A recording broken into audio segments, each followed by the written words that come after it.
Hi, welcome back to yet another interesting lecture on the nature of mass communication. I'm Amrita and today I will introduce you to some more audience theories related to the mass media industry. The audience is a very important concept in media studies. All media texts and programs are made with an audience in mind.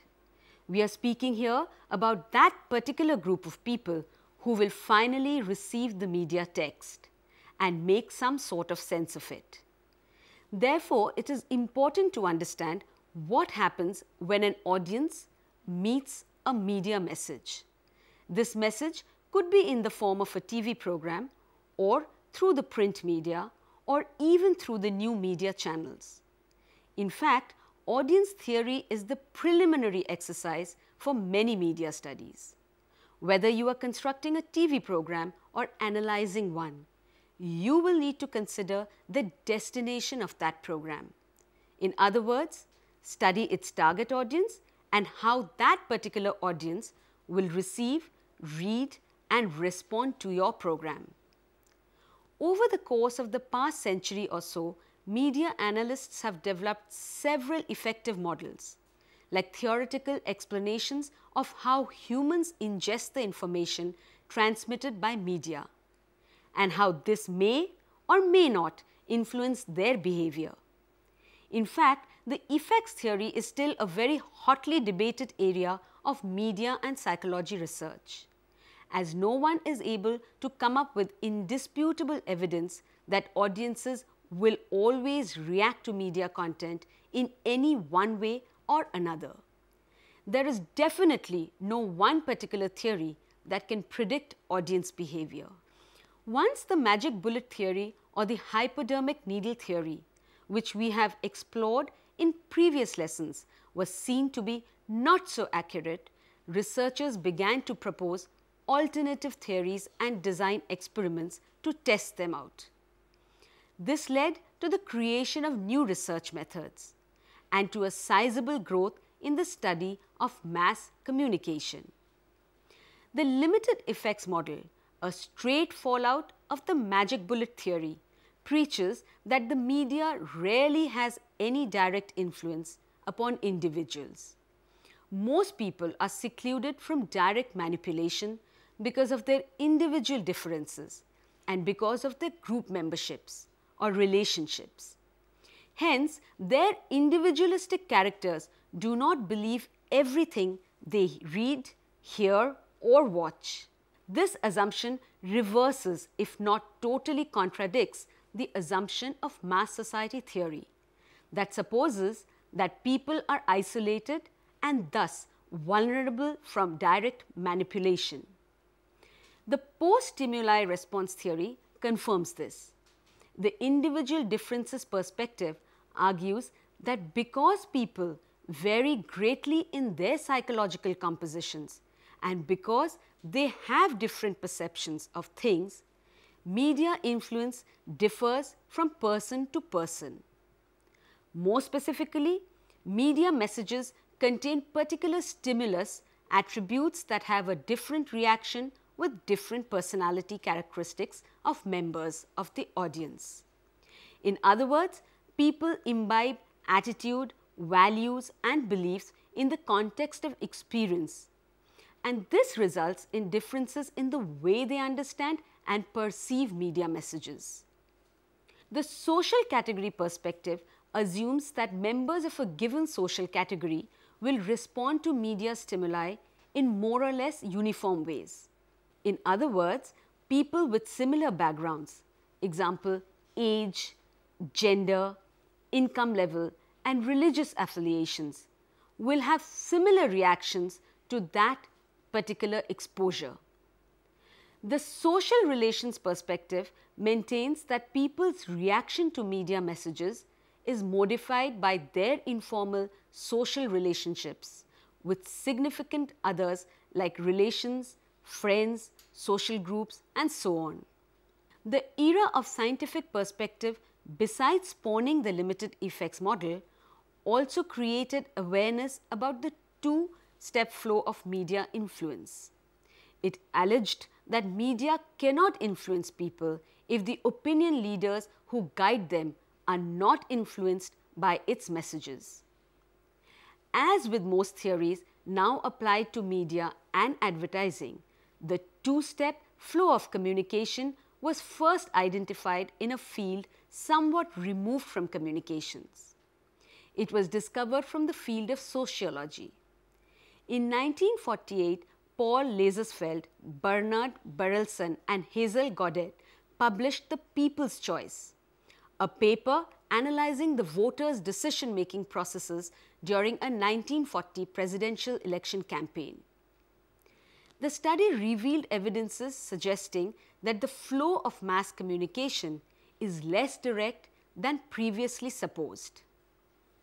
Although the ability of mass media to reach a large audience and in this case persuade individuals in one direction or another had been a topic of much research since the 1920s, it was not until this paper, The People's Choice, was published that society really began to understand the dynamics of the media-audience relationship.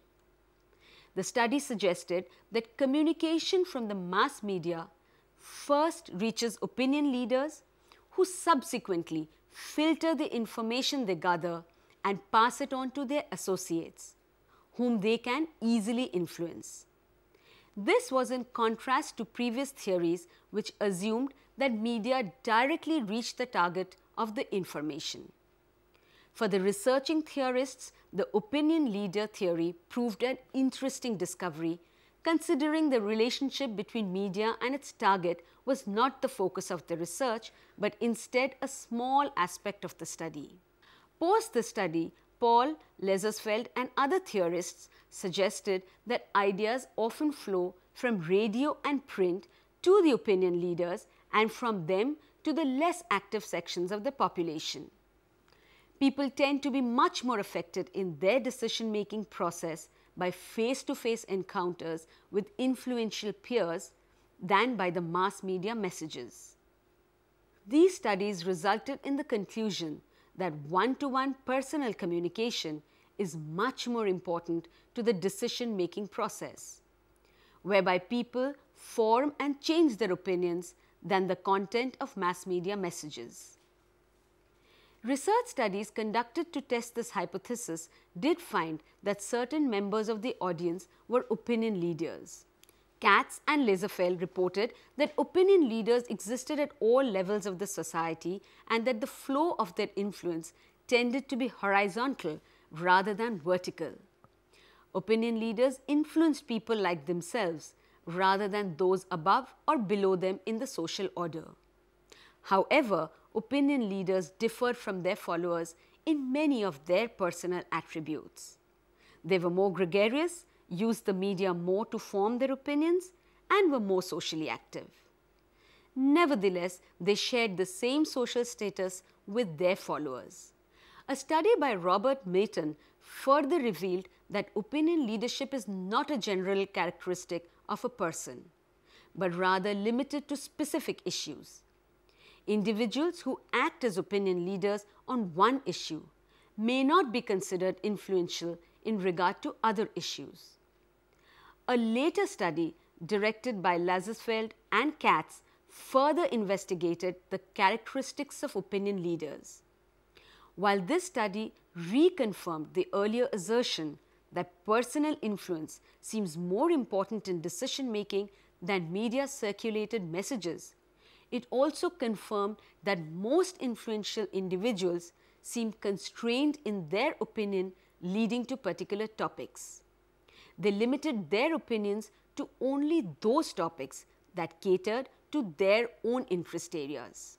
Hence, opinion leaders were opinion leaders only in their niche areas. Katz and Lazarsfeld did not identify any particular traits amongst opinion leaders that stand out. However, the traits that characterize each of the opinion leaders ruling in their niche did have things in common.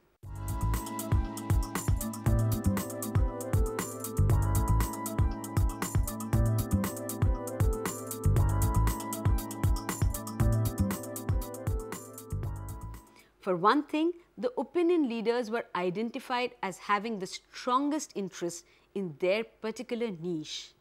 They had positions within their community affording them special competence in their particular niches. They are generally gregarious, sociable individuals. Finally, they had or have contact with relevant information supplied from outside their immediate circle. Interestingly enough, Katz and Lazarsfeld both observed that the opinion leaders receive a disproportionate amount of their external information from media appropriate to their niche area. Studies by Glock and Nicosia determined that opinion leaders often act as a source of social pressure toward a particular choice and as a source of social support to reinforce that choice once it has been made. Charles Glock explained that opinion leaders often develop leadership positions in their social circles. They achieve these positions based on their knowledge of situations outside their circles. However, because different members were the opinion leaders on different subjects, it continues to be very difficult to find a simple explanation for the spread or diffusion of the content of media messages through a society. Another finding that contributed to the difficulty of explaining diffusion came from the study of rumors. Researchers found that the accuracy of a statement spread by word of mouth decreases very rapidly as it travels through a population. Thus, it is hard to see how messages sent to opinion leaders via the mass media could be further passed on to others with any accuracy. This theory is further criticized on the ground that mass media diffusion involves more than merely a two-step process. There are a complex nexus of influences. The respondent accepts the media message in terms of many factors. Education, training, attitude, orientation, etc. are all significant determinants in terms of the level of acceptance or rejection. So, a simple two-step process seems inadequate to explain mass media influences adequately. Cognitive dissonance theory further corroborates the fact that the media are not all powerful as the initial belief was in the mass society era. The dissonance theory propagates that any media information that is not consistent with a person's already held values and beliefs will create a psychological discomfort, frustration, or in other words, dissonance in the person. This conflict has to be relieved. Therefore, people generally work towards keeping their knowledge of themselves and of the world somewhat consistent with their pre-existing beliefs. However, having stated that, it is also imperative to note here that dissonance is almost impossible to keep at bay. Since a person does not have complete and perfect control over the information that reaches him and also events that happen in his environment, momentary or temporary dissonance is bound to arise. For example, a person who believes that eating meat has no negative impact on his health may suddenly come across a newspaper article that lists out all the negative implications of eating meat. Such contrary information creates a sudden dissonance in the person's mind. There are times when a person tries really hard to make consistent some things that may not necessarily be psychologically or consistently aligned to his values and beliefs through a variety of ways.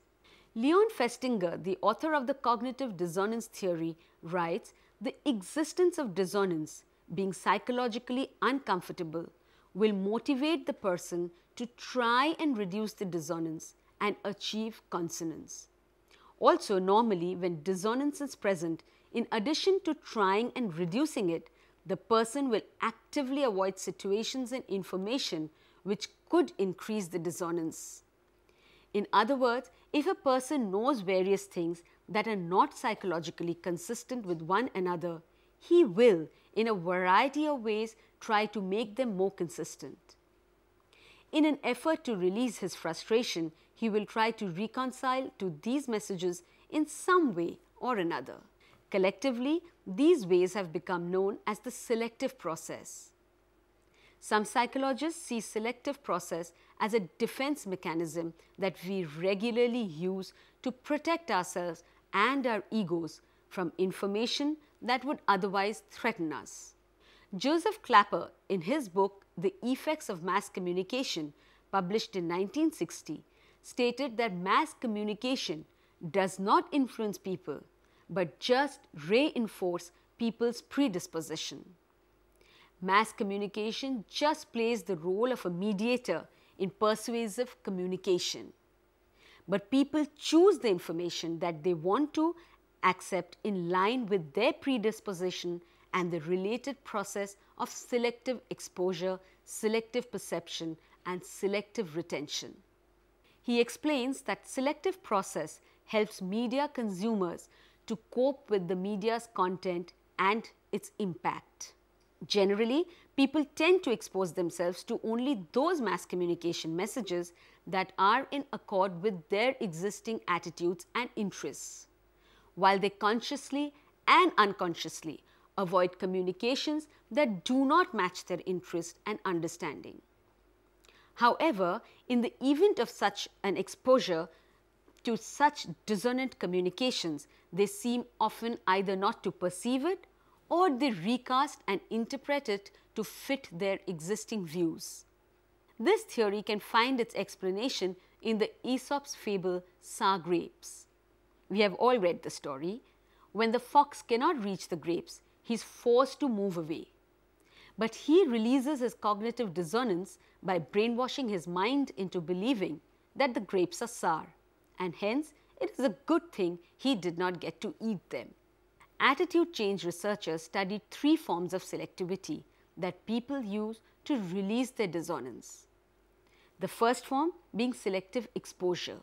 Selective exposure relates to people's tendency to seek out media information that supports their interests, upholds their thinking, and boosts their ego, while avoiding those that are contrary to their viewpoints. People tend to engage in information that comforts and agrees with their own ideas. Therefore, they avoid information that disagrees with their opinion. People don't want to be told that they are wrong, and they do not want their opinions to be challenged either. Therefore, they consciously search out and select media outlets that agree with their opinions, so they do not come in contact with this form of dissonance. Furthermore, more often than not, these people will not only select the media sources that agree with their opinions and attitudes on different subjects, but they will also subsequently only follow those programs. In other words, receivers choose exposure to ideas that reinforce and confirm already held beliefs and attitudes. Example, as a devout non-vegetarian, you may have the tendency to read books or watch films that support your eating habits, while you avoid other materials that list the health hazards associated with eating meat. The second form is selective retention.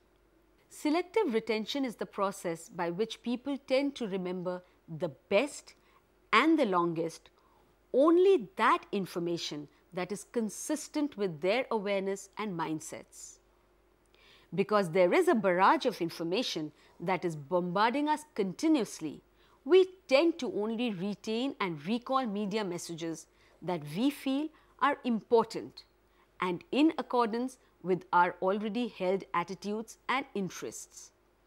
On the other hand, we filter out those opinions and ideas that do not hold any significance for us. Then there is selective perception. This is the mental recasting of a message so that its meaning is in line with a person's beliefs and attitudes. It is a psychological process which involves decoding of communication messages and ensuring that they align with your previous experiences and current dispositions, needs, moods, and memories. Mary Howard, in her article on selective perception to explain its use in advertising, wrote that during the 1950s, Donald E. Broadbent, a psychologist, created a model of human perception which emphasizes that due to limited capacity, our brain processes information selectively. Our brain sorts out every stimulus that is received by the body, but because of the restrictions of our individual perceptual systems, we tend to process only that which we believe to be most relevant. 4 stages of cognitive processing is involved when a stimulus or information is received from the environment through our senses. These 4 stages are stimulation, registration, organization, and interpretation. As we progress through these 4 phases, the role of true facts gathered from the stimulation diminishes while the role of garnering meaning from the stimulation increases. People's response or non-response depends on how well the stimulus makes it through the 4 stages of processing. The process of choosing what will make it through these 4 stages is what we call selective perception. Selective perception from a psychological standpoint is how we rationalize our world or create our own reality. In other words, the world is how we see it. Thus, the information processed is in accord with our current impressions and beliefs. So, this explains why some media messages get through while others are ignored. For a media message to have any effect, it must pass through these 3 filters: selective exposure, selective perception, and selective retention. This brings us to the end of this lesson. Hope this lesson was informative for you. In subsequent lessons, we shall study some more theories related to the media audience. With theory in ferment challenging old notions, there is incessant debate and new discovery about the impact of media messages. So till another lesson, goodbye.